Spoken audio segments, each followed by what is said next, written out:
예, 안녕하세요. 부천의 안녕하세요. 인물탐구입니다. 아니 왜 익숙지 않게. 페이스북 바로 오늘이 보니까는 10주년이 되는 날이네요. 깜짝 놀랐습니다. 그러네요. 예, 저희가 페이스북 마케팅 전문가라고 했는데요. 국내 페이스북 비즈니스를 국내 최초로 소개했죠. 저희가 초기에 한 2009년도, 10년도에 페이스북이라고 하는 책을 페이스북 무엇이고 어떻게 활용할 것인가. 네, 활용 잘 하셨습니까? 개인적으로 보면 뭐 나름대로 잘 활용했죠. 네. 여기까지 3년 동안 왔으니까요. 2010년 8월 15일 날 그 페이스북 무엇이고 어떻게 활용할 것인가 나오고 나서요. 과연 실제 페이스북이 정말 많은 사람들이 이용할 것인가 궁금하기도 하고 실제 어디까지 늘어날 것인가 많은 사람들이 의심하기도 했었습니다. 근데 오늘 2014년 2월 4일이죠. 페이스북 이게 10주년도 되고 또 한국의 그 사용자도 엄청나게 늘어난 것 같습니다. 그래서 오늘 최규문 대표님 모시고 페이스북 제대로 활용하기 시작해 보도록 하겠습니다. 안녕하세요. 예, 반갑습니다. 최기본입니다. 예, 소개 좀 해주시죠. 뭐 특별히 제 소개할 게 있나요? 우리 좀 전에 말씀하신 것처럼 벌써 3년 반 됐네요. 네. 2010년 8.15 때 그 페이스북 무엇이고 어떻게 활용할 것인가 하는 책으로 최초로 어떻게 보면 우리나라에서는 이제 페이스북을 소개하는 소개서를 낸 게 2년이 돼가지고 그 이후로 지금까지 거의 한 3년 반 정도 이 페이스북을 비롯해서 소셜 미디어 관련한 그 강의나 교육을 하고 있는 그런 위치가 되어 버렸습니다. 뭐 스스로 그냥 어떻게 보면 페이스북 전도사라고 자처하고 3년 반을 이렇게 살아왔기 때문에 그냥 그걸로 이름이 돼버린 것 같아요. 근데 이제 보니까 뭐 어젠가 그젠가 또 페이스북에서 또 새로운 서비스를 하나 내면서 이제 그 페이스북이라는 이름 자체를 굉장히 좀 브랜드로 관리를 할 모양이에요. 이제 제가 그동안에 썼던 그 페이스북 네트워크스라는 이름도 이제 접어야 될 것 같습니다. 함부로 쓰면 안 될 것 같아요. 예. 이 페이스북이 뭐 정말 많이 쓴다고 하는데 한번 먼저 알아볼 게 우리나라 사람들이 몇 명이 현재 페이스북을 사용하고 있는지 좀 알려주시죠. 뭐 페이스북 통계는 거의 뭐 달 단위로 뭐 워낙 관심들이 많기 때문에 나오는데 올해 그 초에 싱가포르 쪽에서 위아 소셜이라는 그 그룹에서 공식적으로 글로벌 통계를 하나 낸 게 있거든요. 그거 보면은 지금 전 세계 70억 인구 중에서 한 24억 정도가 인터넷 연결이 가능한 인구로 지금 보고 있고요. 그 중에서 이제 소셜 네트워크라는 어떤 서비스를 통해서 이게 엮여진 그런 숫자가 한 18억 정도 보거든요. 그 중에 12억이 지금 페이스북으로 연결된 사람들로 보고 있습니다. 와.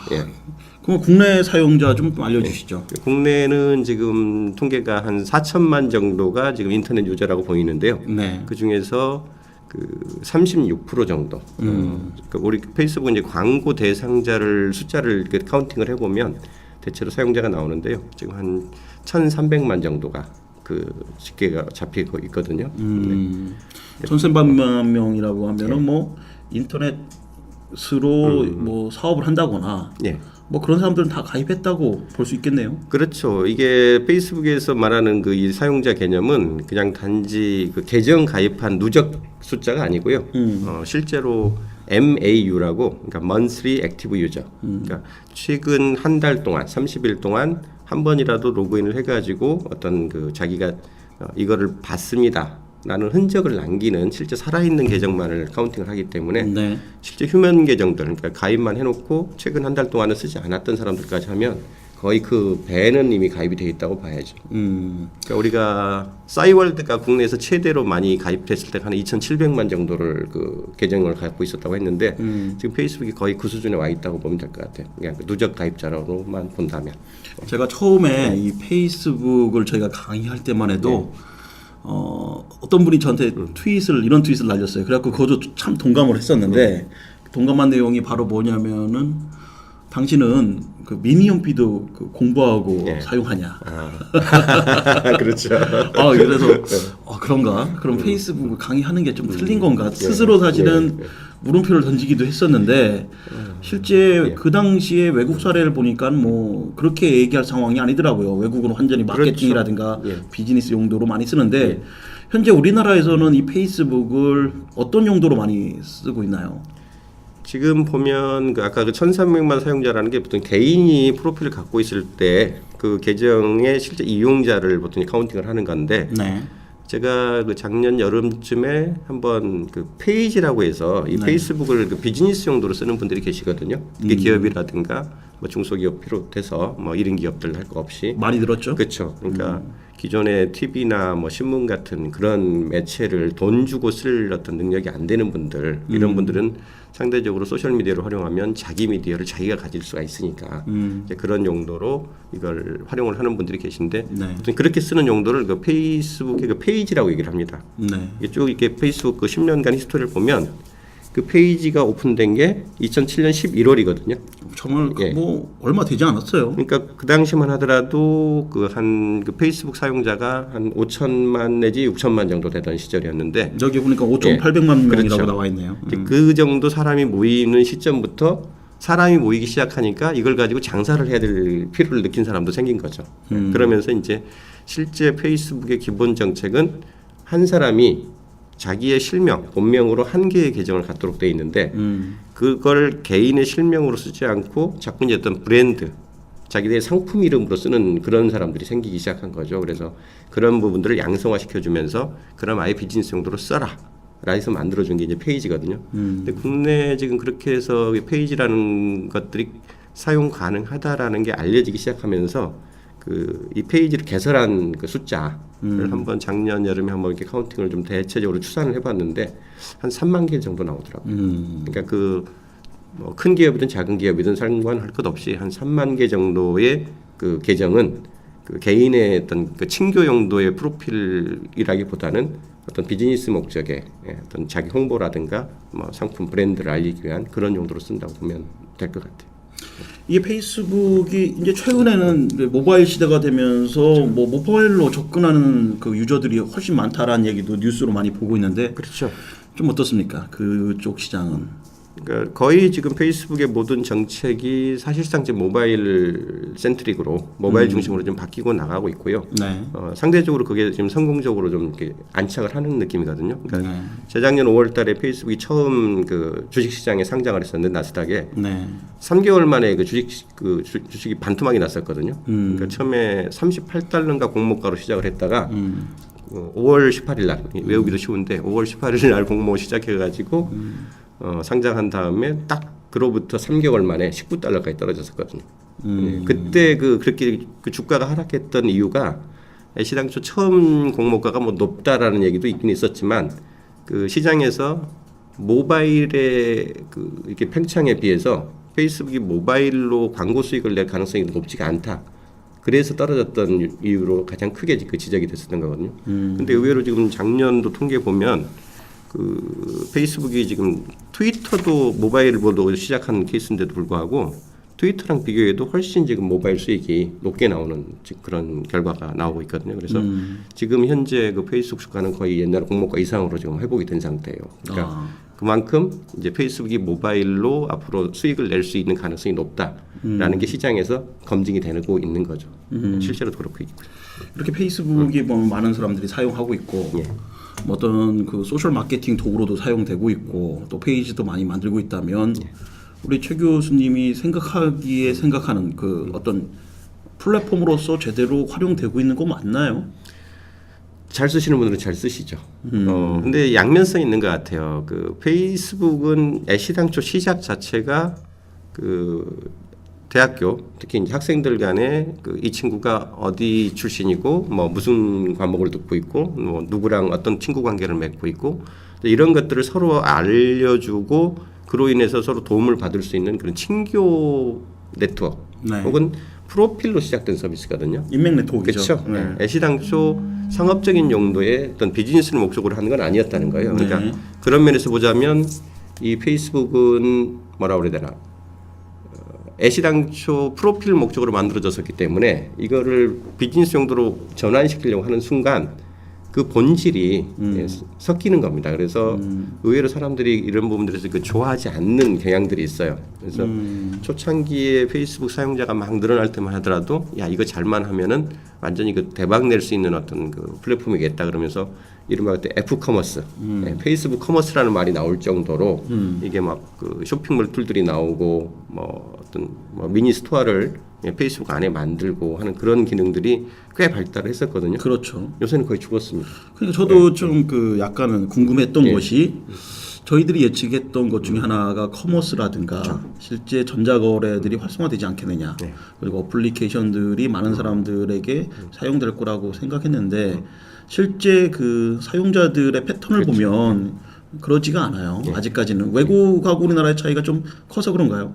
그런 것도 있을 거예요. 근데 우리나라는 이제 페이지라는 기능이 있다는 것 자체도 사실은 좀 뒤늦게 알려지기 시작했고 또 그걸 이제 적극적으로 이용하는 것도 대부분은 이제 대기업들이 이미 그 해외에서의 그 페이스북 이용 사례들을 이렇게 벤치마킹하면서 그걸 국내에 도입하는 형식으로 많이 활용을 했었기 때문에 오히려 그 대기업들의 활용을 보면서 일반 그 개인들이나 작은 기업들이 이제 활용을 따라서 하게 되는 그런 성격이 강하거든요.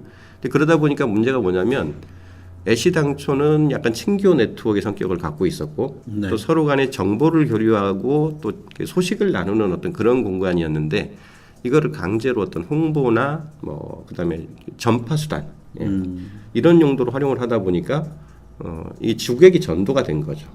그러다 보니까 실제로 내 타임라인이라고 그러죠. 뉴스피드. 보통 뉴스피드에 이제 그 이런 친구들의 소식과 더불어서 내가 좋아요를 한 그런 그 기업들, 브랜드 페이지의 소식들이 함께 이렇게 섞여서 들어오게 되는데 이제 어느 순간 이게 광고구나. 사실상 홍보로구나 하는 것들이 이제 감지가 되기 시작한 거죠. 점점 그러면서 이게 사람이 아니었구나라는 게 이제 느껴지기 시작하면서 그 인게이지먼트라고 그러죠. 참여. 그러니까 그 응답 자체가 확연히 떨어지기 시작하죠. 뭐 이런 것도 있지 않을까요? 좀 그 SNS에서 피로감이라고 할까 사람들이 어떤 관계의 피로감을 얘기를 좀 하지 않습니까? 그렇죠. 또 하나의 어떤 트렌드가 또 2, 3년 되면 좀 실증나고 또 새로운 것들로 넘어가는 그런 단계를 우리가 발견하기도 하는데 페이스북도 그런 단계로 넘어가는 단계가 아닐까라는 질문하는 사람들도 있었어요. 많죠. 그 특히 기자분들이 기자분들은 늘 문제 위주로 그 사고를 하기 때문에 조금만 그 뭐 사용자가 떨어지고 그래도 야 이거 이제 완전 패턴이 바뀌는 거 아닌가 이제 이렇게들 많이 그 쓰고 저도 뭐 얼마 전에 유사한 어떤 대답을 한 적이 있었는데 이 개방형 SNS와 폐쇄형 SNS 이 이제 개방형 SNS 시대에서 폐쇄형 SNS 시대로 넘어가는 게 아니냐 그렇죠. 이렇게 얘기하는데 지금 최근에 뭐 한두 달 전에 이제 그 개인정보 사고가 엄청나게 나면서 어떤 지금 개방형 SNS에서 그 공개되는 개인정보도 위험하다. 이런 게 뉴스에 많이 나오면서 페이스북도 어떤 개인정보를 노출되는 것을 그 좀 두려워하는 분들이 그쪽을 떠나는 게 아니냐라고 하는 그런 의견들도 있었는데 이 개방형 SNS와 폐쇄형 SNS 어떻게 보십니까? 당연히 피로 증세가 나올 것 같아요. 저만 하더라도 사실 어떨 때는 이 메일처럼 페이스북에 이렇게 몇 시간씩 붙어 있는 게 피곤하다고 느껴질 때가 있거든요. 근데 이제 그 피곤하다고 느껴지는 거에 가장 그 증상 그 원인들을 이제 기자분들은 그 개인 공개, 자기의 정보가 너무 디테일하게 필요 이상으로 공개되는 거에 따른 피로감이다 이렇게 얘기들을 많이 하는데 이제 그거는 양면성이 있는 것 같아요. 그러니까 애시당초 페이스북을 그 제한된 친구들 사이에서 그러니까 예전에 뭐 학연이 있거나 아니면 뭐 그 지연이 있거나 해서 알고 있는 사람들 간에 그 소식을 교류하는 용도로라면 사실 굳이 페이스북을 쓰지 않더라도 하여튼 뭐 지금 같은 경우는 카톡이나 밴드 같은 말 하더라도 얼마든지 그런 기존의 친구들이랑 관계를 복구하고 또 이렇게 즐겁게 쓸 수 있기 때문에 대체제가 생긴 거죠. 그러니까 실제로 이미 전화번호를 한 번은 공유를 했고 또 예전에 인연들이 있기 때문에 편하게 그 서로 이미 아는 만큼 아는 관계에서 그 서로 대화를 나누는 거라서 훨씬 그 노출에 대한 이런 안전도는 높고 그에 따른 그 심리적 부담감 덜하죠. 이제 반면에 페이스북 같은 어떤 이게 약간 개방형 툴들이 갖고 있는 장점은 내가 친구한테 한 이야기를 이 친구의 친구들이 볼 수 있다는 거거든요. 설령 그 친구의 친구랑 나랑은 친구가 아니어도 확산이 잘 된다는 얘기죠. 그렇죠. 그러니까 뭔가 한 번도 여태까지 만나보지 않았던 사람들이나 내가 나를 홍보하기 위해서나 혹은 전파하기 위해서 누군가 내 친구망을 활용한다고 했을 때 그 친구들이 맺고 있는 또 다른 친구 관계로까지 이거를 전파시키는 용도, 확산성에서 본다면 이 개방형 SNS가 갖는 장점은 여전히 존재할 거거든요. 더구나 이제 페이스북 같은 경우는 가장 큰 특징이 이게 아이디나 그 별명을 쓰는 그런 SNS 커뮤니티가 아니라 본인의 얼굴을 드러내고 실명을 쓰는 공간이거든요. 근데 실명으로 이 커뮤니티를 운영을 하게 되면 결국은 자기가 오프라인에 있는 자기가 온라인에서 그대로 투영이 되기 때문에 사실상 이 온라인과 오프라인의 경계가 무너지는 거죠. 예. 그러니까 온라인을 통해서 오히려 오프라인 관계망이 확장이 되는 어떤 그런 그 공간을 특성을 갖고 있기 때문에 앞으로도 좀 불특정 다수 아니면 친구의 친구를 통해서 나를 알리고 싶은 어떤 그런 분들, 약간은 비즈니스적인 목적이 강하겠죠. 그런 분들한테는 뭐 아무리 피로감이 강하게 느껴지더라도 떼어놓을 수 없는 자기의 하나의 무기가 되기 때문에 그럴 수 있는 어떤 수요는 여전히 존재할 거라고 봅니다. 이 검색과 그 소셜을 좀 비교해 보니까 그런 것 같아요. 이 소셜에서 인기가 있으려면 그 개인 정보를 계속 누출해야 됩니다. 그렇죠.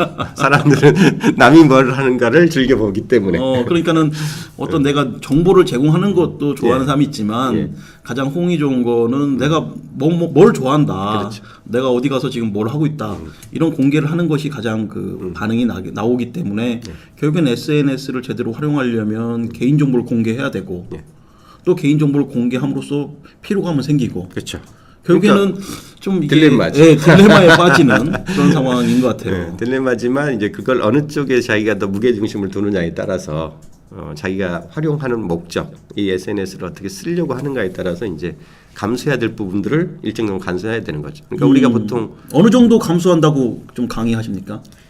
저는 그래서 소셜 특히 이런 그 개방적 성격을 갖고 있는 커뮤니티형 SNS를 쓸 때는 당신이 이걸 왜 쓰게 되는지부터 고민을 해봐라라고 먼저 말씀드리거든요. 네. 아까도 말씀드렸듯이 그냥 기존에 이미 알고 있는 친구들과 교류를 제한적으로 할 목적이라면 그냥 밴드 쓰셔도 돼요. 카톡 쓰셔도 충분합니다.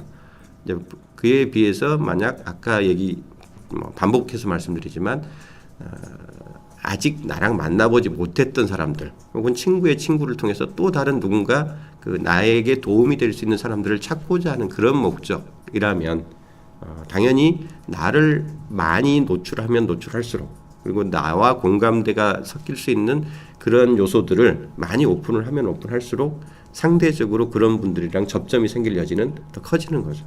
그러니까 우리 그러잖아요. 그러니까 가장 친하기 쉬운 건 목욕탕 가서 저희가 홀딱 벗어 봐야지. 우리 깨복쟁이 친구라고 그러잖아요. 그렇습니다. 상대방 고추를 볼 수 있어야지 정말 이게 마음을 터놓는다는 어떤 신뢰나 믿음들이 생겨나기 때문에 자기의 정보를 노출하지 않고서 딴 사람의 신뢰를 얻겠다고 하는 거는 약간은 좀 이기적인 생각이거든요. 근데 또 이런 것도 있어요. 블로그하고 페이스북을 비교하면 블로그는 하나의 블로그니 하나의 콘텐츠로서 계속 검색되고 노출되지 않습니까? 그렇죠. 근데 이제 SNS에서는 그 하나의 콘텐츠가 계속 확산되고 홍보된다라고 할 수는 없지 않습니까? 그런 어떤 약점도 발견되는 것 같은데 어떻습니까? 그게 이제 그래서 보면 그 마케터들이 매년 뭐라고 그래야 되나 올해에 새로 공부하고 싶은 그 소셜 매체들이 뭐냐라고 이렇게 물어보면 의외로 지금 블로그가 계속 나와요. 데이터를 봐도 블로그가 새로 배우고 싶은 소셜 미디어 플랫폼이 뭡니까? 1위가 지금 블로그로 나오잖아요. 이게 작년도 통계인데 이게 무슨 얘기냐면 그동안은 SNS가 확장이 되고 이게 전파자 역할을 해주면 그 컨텐츠는 그냥 어디에 있든 그냥 쏘면 될 거다. 전파해주가 될 거다라고 했지만 오히려 이 소셜이 활성화되면서 무엇을 전달할 거냐, 그 전달해줄 내용이 뭐냐의 그 컨텐츠 박스가 없으면 오히려 빈수레가 요란하다고 말만 요란하게 되는 거죠. 그래서 실제로 그 건덕지 내가 무엇을 전달할 것인가에 대한 컨텐츠의 중요성이 좀 더 부각이 다시 되고 있는 거고요. 그러다 보니까 그 컨텐츠를 가장 카테고리를 잘 지어서 그 필요한 주제로 제공할 수 있는 것들이 이제 블로그다 보니까 그런 면에서 이제 블로그의 필요성들이나 그 활용성들이 다시 좀 재조명을 받고 있는 것 같아요. 그런 것 같아요. 소셜 마케팅도 중요하지만 그 소셜 마케팅 믹스라고 하나요? 그렇죠. 아까 말한 블로그라든가 페이스북, 트위터, 뭐 팟캐스트 이런 것들을 어떻게 효율적으로 결합을 시키느냐가 그렇죠. 정말 관건인 것 같은데 오늘 방송에서 뭐 저희가 최규문 교수님 모신 가장 큰 이유가 이거 아닙니까? 페이스북을 제대로 활용하기 이걸 좀 배워보려고 하는데 한 몇 가지 준비하신 것 같아요. 한 7가지를 준비하신 것 같은데 한번 같이 뭐 이야기해 보죠. 뭐 첫 번째가 뭡니까? 잘 활용하는 방법이. 그러니까 기존의 뭐 블로그를 비롯해서 뭐 우리 같은 경우는 이제 네이버가 워낙 이 장악력이 강한 매체다 보니까 블로그도 있고 카페도 있고 어떻게 보면 지금 국내에서 이런 뭐 인터넷 매체 온라인을 통해서 어떤 비즈니스를 하는 분들 입장에서는 트래픽이 많은 쪽을 장악을 하는 게 뭐 당연히 우선적인 작업들이 되다 보니까 블로그나 카페만 잘해도 될 텐데 굳이 뭐 SNS를 쓸 이유가 있느냐 이제 그런 어떤 질문들을 단도직입적으로 던지는 분들이 계시거든요. 그래서 제가 오늘 다른 주제도 있겠지만 왜 그럼에도 불구하고 그런 메이저 매체가 있음에도 불구하고 이런 그 실명의 SNS가 존재할 필요가 있는지에 대한 이유 그거 한 7가지 그리고 만약 그거를 가지고 활용을 한다고 했을 때 특히 이제 페이스북에서 비즈니스 용도로 쓴다는 건 페이지를 잘 활용한다는 얘기인데 그 페이지를 어떻게 하면 좀 더 효과적으로 써먹을 수 있는지 그거에 대한 그 팁들을 몇 가지 얘기를 나눠봤으면 합니다. 그러면은 뭐 간단하게 좀 빨리 좀 해보면은 페이스북을 해야 될 이유 7가지 뭐가 있을까요? 가장 첫 번째 이유는요. 우리가 예전에 어떤 기업을 만들든 아니면 장사를 시작하든 그 홈페이지 만드는 거를 거의 당연스럽게 생각했잖아요. 그렇죠. 저희가 많이 만들었죠. 왜냐하면 그걸 만들어서 우리는 이런 장사를 하는 곳입니다라고 나를 알리지 않고서는 그런 존재가 있다는 거를 알릴 방법이 없었기 때문에. 그러니까 우리가 보통 새로운 기업을 하든 장사를 시작하든 하려면 그 동네에서 그 찌라시 뿌리는 것부터 시작하잖아요. 동네 전단지 붙이는 것부터 시작하잖아요. 그거 왜 그러냐면 우리 지금 뭐 역전의 앞에 어디 아니면 시장통 어디에 새로 가게 열었습니다라는 걸 누군가한테는 알려야지 그 사람들이 찾아올 수가 있는데 그게 오프라인 같은 경우는 그나마 그 주소 지번이 있잖아요. 어느 위치에 어느 목에 가면 우리 가게가 있습니다라고 눈으로 보여라도 줄 수 있는데 온라인에서 만들어 놓고 나서는 이게 그냥 그 사이버 공간에 서버상에 일종의 파일 형태로만 존재하는 곳이기 때문에 그 우리 집 주소, 온라인 주소를 알려주지 않는 이상은 거기에 그런 공간이 있다는 걸 알고 찾아올 수 있는 사람이 없는 거거든요. 근데 이 부분이 있어요. 좀 이제 첫 번째 해야 될 이유가 뭐 웹사이트를 홈페이지를 만드는 것처럼 참 중요하다라고 했는데 어떻게 보면 쉽고 뭐 싸다 이런 평가 때문에 그런지 몰라도 저희가 예측할 때는 더 많이 만들지 않겠느냐라고 생각했는데 생각보다 페이지가 그렇게 많은 인기를 끌고 있는 것 같지는 않습니다. 그 약간 큰 기업들은 잘 쓰는 것 같지만 중소기업이라든가 소상공인들한테는 어떻습니까? 지금 페이스북의 페이지가 하는 기능은 어떤 거를 생각하면 가장 좀 이해하기 쉬우냐면 우리 그 아까 좀 전에 홈페이지 얘기했지만 홈페이지 만들었을 때 통상 보면 그 위에 상단에 메인 메뉴들 있잖아요. 그 우리 회사 개요. 그다음에 우리 사장님 인사말. 그다음에 우리가 취급하는 물건 뭐 프로덕트. 그다음에 뭐 고객 서비스. 그리고 맨 마지막에 가보면 꼭 예전에 뭐가 있었냐면 커뮤니티라는 그런 그 항목이 있었거든요. 그래서 가보면 뭐 고객 한마디, 나도 한마디, 아니면 무슨 뭐 사진 같은 거, 뭐 갤러리, 뭐 이런 것들이 있었잖아요. 그때 그 예전 홈페이지에서 커뮤니티라고 분류됐던 그 항목에서 갖고 있었던 서비스들 있잖아요. 그게 바로 고객들과 우리 회사 혹은 브랜드와의 그 접점에서 대화를 나누는 공간이었거든요. 그렇죠.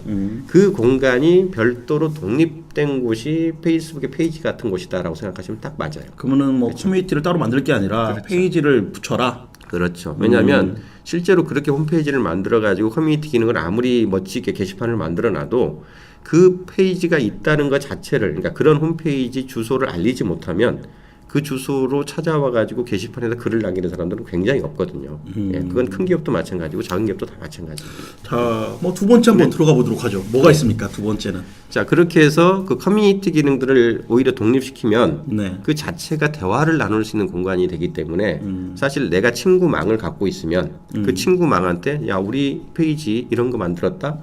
예전에 홈페이지 주소를 알려준 거랑 똑같이 나한테 하고 싶은 얘기 있으면 여기 와서 해.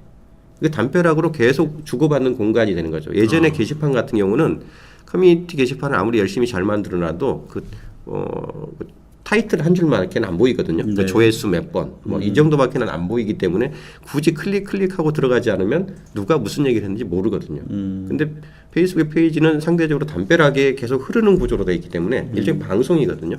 근데 그런 부분도 있는 것 같아요. 페이지가 열린 공간 아닙니까? 그렇죠. 그래서 사실은 내가 어떤 커뮤니티를 형성하려면 내 시크릿, 나의 개인 정보는 숨긴 상태에서 얘기하고 싶은 사람도 있을 거고 네. 또 어떤 사람은 좀 불만을 강하게 어필하고 싶은데 네. 열린 공간에서는 사실은 하기가 어렵다는 거죠. 솔직한 얘기는. 이제 장단점이 있죠. 오히려 열린 공간이기 때문에 압력의 수단으로 삼는 사람들도 많거든요. 그러니까 어떤 브랜드 뭐 상품에 대한 불만이 있다든가 서비스에 대한 불만이 있을 때 일부러 남들 봐라라고 얘기하면서 그걸 공개적으로 올리는 어떤 그런 것들도 많이 합니다, 실제로. 그러니까 예전에 그 커뮤니티 기능이 그 홈페이지마다 굉장히 발달을 초창기에 했다가 어느 순간 쭉 바뀌어 버리면서 다 뭘로 바뀌냐면 1대1 이메일 그 상담으로 바뀌어 버리거든요. 예, 공개를 하게 되면 그런 불만 사항들이 자꾸 커뮤니티에 올라오는 게 싫으니까. 기업들은 예. 그렇게 그 불만 사항 그쵸. 올라오는 거 잘 그 대처하고 있습니까? 못했으니까 그걸 24시간 이메일로 대응해드리으나 1대1 메시지로 바꿔놓고 지금도 보면 게시판에 뭐 요청자가 비밀글을 요청했습니다. 그러면서 그 직접 글을 올린 사람이 아니면 그 내용을 못 보게 해버리잖아요. 이게 무슨 얘기냐면 자기들의 기업의 치부를 보여주고 싶지 않다는 거거든요. 그러니까 예전 같으면 그걸 공개시켜가지고 이 치부가 다른 사람의 목소리로 드러났을 때, 네. 아, 나하고 같은 그 불만을 느끼는 사람이 저기도 있구나라는데 공감대를 느끼고 그 기업한테 일정한 그 서비스 개선에 압력이 됐던 건데 그 기업들이 그걸 싫기 때문에 쌍방향으로 교류할 수 있었던 게시판을 사실상 일방향으로 막아버렸던 거거든요. 근데 이 SNS에서 이 계정을 오픈하고 담벼락을 공개하는 순간 그걸 막을 수 있는 방법이 없어진 거죠. 그 페이스북 페이지 덕분에 그렇다고 하면은 기업들의 어떤 그 서비스가 좋아졌다고 할 수 있을까요? 그럼요. 당연하죠. 아, 좋아졌습니까? 예, 작년에 1년에 그 SNS를 통해서 벌어졌던 사건들만 한번 몇 가지만 생각해 보세요. 남양유업부터 시작해가지고 배상면주가 무슨 경주빵 사건 1년의 흐름들 쭉 보시면요. 페이스북에 있는 글 하나, 사진 한 장을 가지고 거의 회사가 뭐 문을 닫거나 아니면 뭐 전 임직원이 거의 90도로 머리를 꺾고 뭐 사과를 해야만 하는 그런 일들이 수도 없이 발생했었거든요. 근데 소비자 힘이 그 악용돼서 예. 실제 기업의 잘못이 그만큼 크지는 않은데 아. 그 잘못한 거에 비해 너무 많은 그 피해를 보는 사례도 발견되기도 해요. 물론 그렇죠. 뭐 과잉돼서 문제되는 것들은 항상 있을 수밖에 없고요. 근데 그 부작용 속에서 기업들이 조금씩이라도 그래요? 고객에 대한 어떤 그 관리 혹은 그들의 감정에 대한 터치 이런 것들 굉장히 많이 바뀌었다고 봐야죠. 아, 그래요? 예. 저는 별로 그런 터치를 받아본 적이 없어서. 지금도 그래서 페이스북이나 이런 그 담벼락을 그러면 터치를 느끼려면은 페이지 가서 좀 약간 불만 올리면 되겠네요. 즉각적으로 반응이 올 겁니다.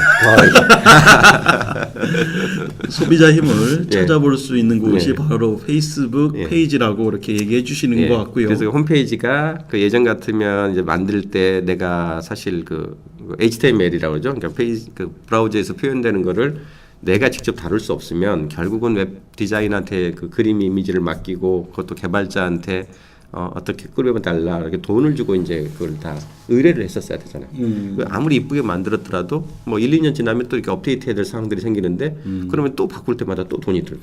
자, 저희가 시간이 많지 않아서 예. 뭐 간단하게 3, 4, 5, 6, 7 뭐 그럴까요? 얘기해 주시죠. 예. 그래서 그런 어떤 홈페이지의 커뮤니티 기능들을 대치시킬 수 있고 그게 네. 실질적인 기업에 대한 압박 혹은 그 공개된 이렇게 발언의 장을 만들 수 있다는 측면에서 이 페이지는 그런 계속적으로 의미를 갖고 있는 거고요. 네.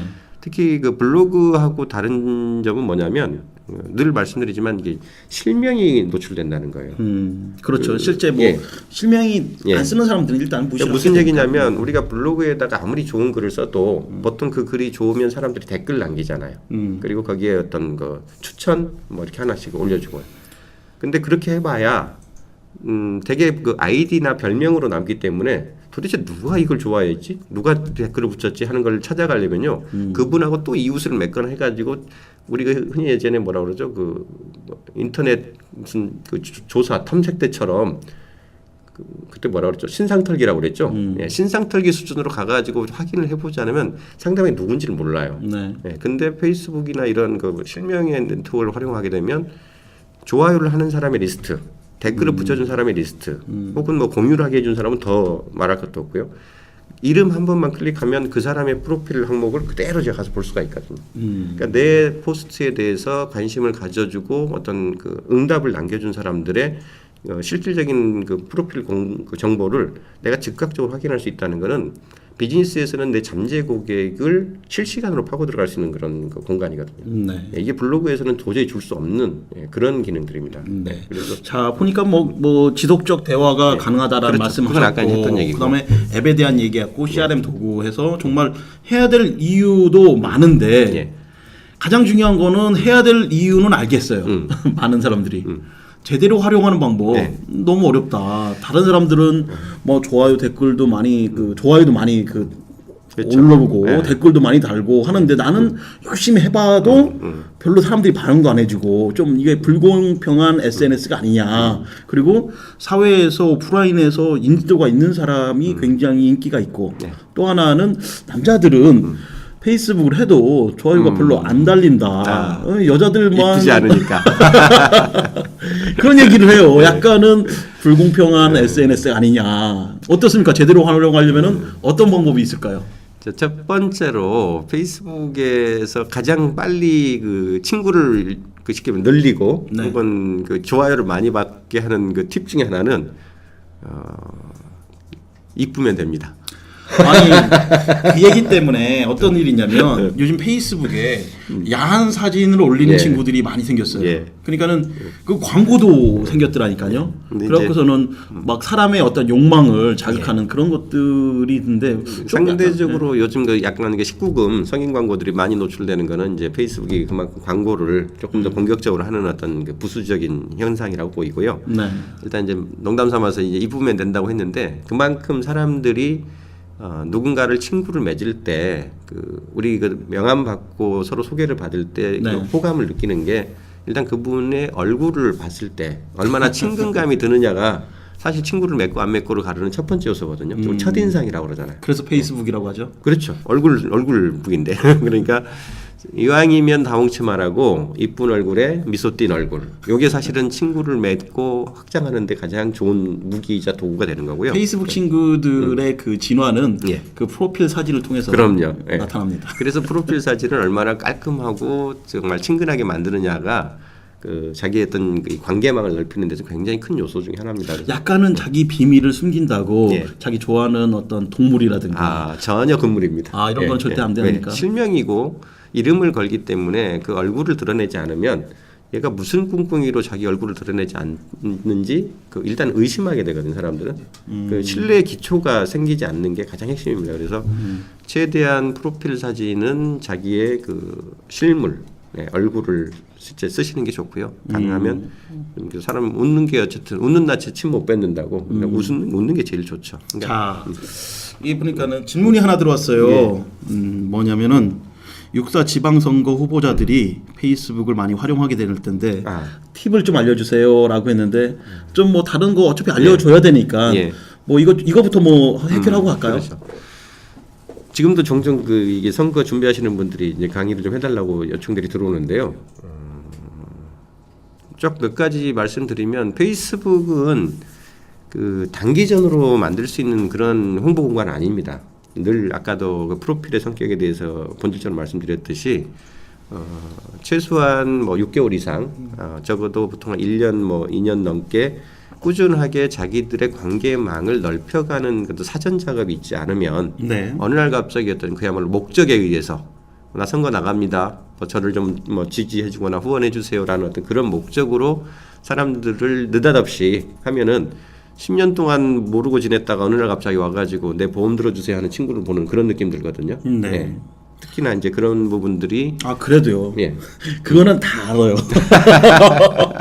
여기 팁을 알려달라고 했잖아요. 팁을. 예. 그럼에도 불구하고 굳이 활용을 하시고 싶다 그러면 네. 좀 전에 말씀드렸듯이 이쁜 사진 올려놓습니까?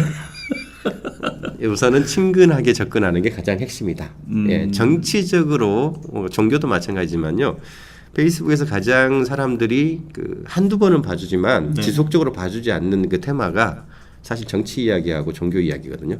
근데 요즘에는 뭐 정치 이야기하면 또 반응하는 사람들도 많이 있던데. 그건 선거 때 일시적으로 그럴 수 있습니다. 서로 이렇게 공감이 일어나는 어떤 정치적 노선이 같은 분들 입장에서는 야, 이 사람 얘기에 공감이 가니까 막 지지해주고 하지만 만에 하나 그 사람이랑 정치적 입장이 다르거나 예, 똑같은 이슈에 대해서 다른 생각을 갖고 있을 때는 어떤 사람이 자기 이야기를 강요하는 순간 그 사람이 친구로 보이지 않습니다, 실제로. 그러면은 실제 페이스북을 활용하는 뭐 가장 그 효과적인 방법은 정치적이지 않은 그렇죠. 컨텐츠로 사람들을 막 이렇게 예. 좋게끔 해야 된다. 그러니까 어떤 이슈가 되는 거에 대해서 특정한 어떤 입장을 물론 그 주장하는 건 당연히 정치적 입장에서는 자기 정견을 발표하는 거니까 막을 수 없죠. 근데 핵심은 혹시라도 그거에 대해서 반대 의견을 갖고 있는 사람이 얼마든지 있을 수 있거든요. 최 교수님도 뭐 이렇게 보면은 제 예. 방송 중에 예. 자 그러면은 약간의 정치적인 어떤 입장을 표현할 때도 예. 사람들이 그렇게 반응 나오나요?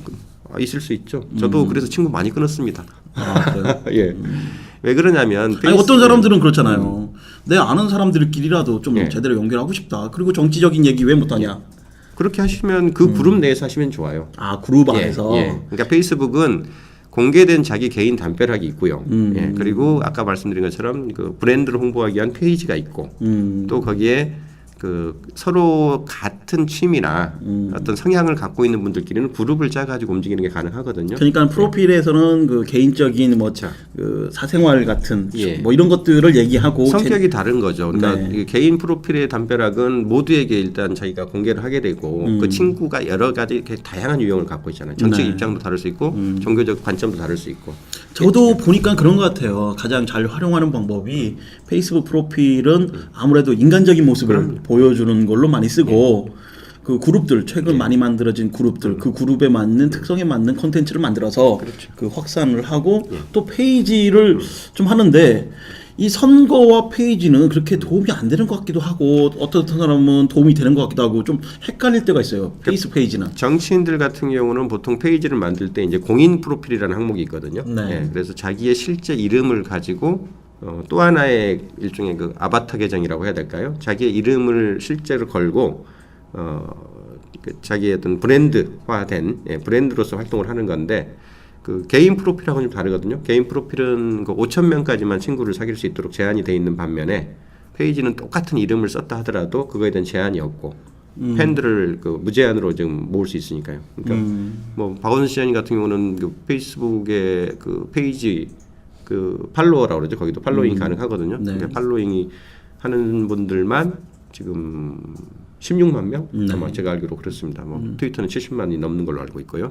그런데도 많은 그 언론에서는 그 페이스북보다는 트위터를 많이 노출시켜주는 게 사실이거든요. 그렇죠. 이제 왜냐하면 그 폐쇄 공간이 아니고 트위터 같은 경우는 뭐 팔로잉만 하면 누가 무슨 얘기를 하든 내가 다 볼 수 있으니까 네. 상대적으로 노출된 내용을 가지고 이야기하기가 편한 거죠.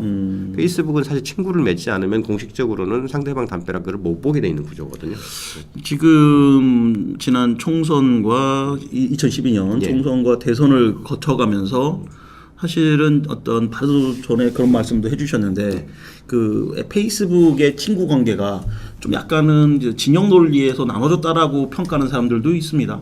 그렇죠. 그러니까 보통 친구를 끊는 대표적인 이유 중에 그 정치적 입장에서 상대방이 내 의견에 대해서 내 생각에 대해서 그 동의를 안 해주거나 시비를 걸 때거든요. 사실 페이스북에서 담벼락은 그 댓글 논쟁을 하라는 공간은 아니거든요. 왜냐하면 그 친구라는 어떤 의미 자체가 상대방이 나랑 다른 생각을 갖고 있다 할지라도 그것조차도 저 사람 생각은 저렇구나라고 인정해주는 관계가 친구 관계거든요. 그러니까 그걸 인정을 못하겠다. 너는 왜 그렇게 주장하냐라고 얘기하면 사실 친구가 아닌 거죠. 그러니까 끊어지는 거거든요. 그렇게 해서 그 트위터 같은 경우는 상대방이 내가 당신 글을 보겠습니다라고 팔로잉을 하는 순간 얼마든지 퍼져나가는 구조로 되어 있기 때문에 내가 무슨 얘기를 하든 상대방이 보겠다고 한 거니까 그걸 뭐라고 시비 걸 건 없지만 페이스북은 쌍방관계거든요. 내가 친구를 맺겠다라고 먼저 신청을 하면 상대방이 수락을 해주는 건데 그건 친구라는 그 기본 룰을 서로 지키겠다는 약속이거든요. 그 약속을 깨고 일방적으로 내가 한 거에 대해서 상대방이 반론을 펴거나 난 그거 인정 못하겠다고 나오기 시작하면 당연히 싸움이 될 수밖에 없고요. 이 친구 관계는 당연히 끊어지죠. 그러면. 자, 그 SNS가 선거에 미치는 영향이 크다라고 하는 분도 있고 예. 뭐 어떤 분은 뭐 그렇게 크지 않다라고 얘기하는 분들의 어떤 주장의 차이가 있어요. 그 뭐 최 교수님은 아무래도 페이스북을 강의하시니까는 뭐 차이가 뭐 그렇게 크지 않다, 영향을 많이 끼친다라고 하시겠는데 아니요, 전 영향 별로 없다고 봅니다. 좀 실망하실지 모르겠지만 네. 그나마 트위터는 정말 이렇게 이슈가 집중됐을 때 네. 그 이슈의 어떤 입장이나 정치적 견해를 실시간으로 빨리 확산시키는 어떤 그런 확산 효과가 분명히 있거든요. 예, 그 팔로워들의 구조만 갖고 있으면 그 관계망이 예, 잘 그렇죠. 만들어져야죠. 예, 근데 상대적으로 좀 전에 말씀드렸듯이 페이스북은 친구라는 어떤 쌍방 관계를 전제로 하는 매체예요. 쌍방. 예, 그래서 상대방이 어떤 의견을 갖고 있는 것에 대해서 내가 충분히 동의하지 않거나 혹은 그거에 대해서 어떤 반론의 여지가 있으면 전파를 안 시킵니다. 예, 아니면 그 극단적인 경우는 그냥 친구를 끊어버려요. 이거 저도 차단해버려요. 재미난 경험을 제가 많이 하는데 좋은 글, 네. 명언이라든가 좋은 글 하면요 공유도 많이 나가고 그렇죠. 개인적인 댓글도 많이 달려요. 누구한테 줘도 공유가 부담이 많이 나니까. 누구한테도 예. 부담이 없으니까. 예. 근데 그게 아니면은 많이 그 확산이 안 되는 걸 보면서 예. 야 정말 그 요즘 많이 커졌구나. 그 그건 영향이. 그 극명하게 드러납니다. 실제로 저 같은 경우도 이제 가끔씩 어떤 시사적인 이슈가 있어서 이게 약간 정책 색깔 있는 글을 이렇게 포스팅을 해보면 네. 평소에 뭐 한 100명씩 좋아요 하던 글이 일반적이라면 네. 그 한 10분의 1, 뭐 5분의 1 정도밖에는 반응이 안 나와요. 예. 자기의 정치적 노선이 노출되는 거를 좀 위험하게 생각하는 분들이 있어서 그런가요? 그럴 수도 있겠고요. 특히나 뭐 요새 같은 경우는 뭐 이제 자기가 어떤 액션을 남기면 그게 실명으로 누가 지지했는지, 누가 좋아요를 했는지가 뻔히 이렇게 리스트로 보이기 때문에 이제 그런 걸 좀 꺼려하는 부분도 있는 거죠. 그 뭐 페이스북 페이지 또 책도 쓰셨고 그것도 강의 많이 하신 걸로 알고 있는데 저는 사실은 페이스북 프로필과 페이지를 구분하라면 예. 아직까지는 저는 프로필을 많이 사용해라 이런 주장을 하는 사람이거든요. 예. 교수님이 보시기에는 뭐 선거니까 이 선거 때 페이지를 어떻게 활용하는 게 가장 좋다고 보십니까? 페이지 특히 정치인들의 페이지는 실명을 쓰셔야 돼요. 아 실명으로. 예, 예. 다른 거 넣지 마시고. 네. 제가 지금 그 작년 대선 때도 그 주요 후보자분들의 이 페이지 활동들을 모니터링을 좀 해봤는데 보면 그 박근혜 대통령 같은 경우는 그 친근해라는 이름을 썼었고요. 예, 가로 열고 박근혜였고, 그다음에 그 문재인 후보만이 이렇게 유일하게 문재인 이렇게 갔던 거고요. 네. 그 안철수 후보 같은 경우 중간에 접긴 했지만 그 대변인실 이름으로 그 공식 계정을 계속 유지를 했었거든요. 네. 예, 안철수 그 뭐 후보 대변인실 이런 식으로. 아 그렇습니까? 그렇게 해서는 사실 그 답이 아닌 게 정치인들은 자기의 이름을 걸고 그게 이번 선거가 됐든 혹은 이번 선거가 끝나고 다음 선거가 됐든 꾸준히 자기의 정치적 커리어를 그 유지하면서 관리해 나가야 되거든요. 이런 그 자기의 이름을 스스로 브랜드로 만들어서 꾸준히 유지한다는 그 기본 전제가 없으면 이 관계가 계속 단절이 됩니다.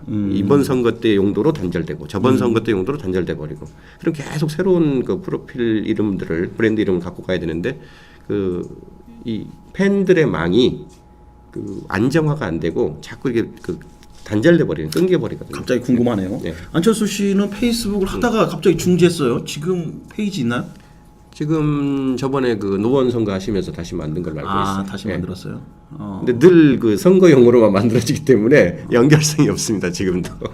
참 굉장히 그 인기는 높으신데 네. 소셜에서는 좀 그만큼 잘 활용하지 못하는 분이 아닌가라는 느낌도 들어요. 인기도에 비해서. 아쉽죠. 그런 부분들. 본인이 갖고 있는 인기도를 SNS의 힘으로 가져온다면 엄청난 파워를 가져오실 분인데. 그분의 어떤 그 캐릭터가 많이 작용을 하는 것 같아요. 그래서 개인이 본인이 스스로 발언하지 않는 것들이 자기의 이름을 걸고 나가는 것들을 굉장히 꺼려하시는 것 같아요.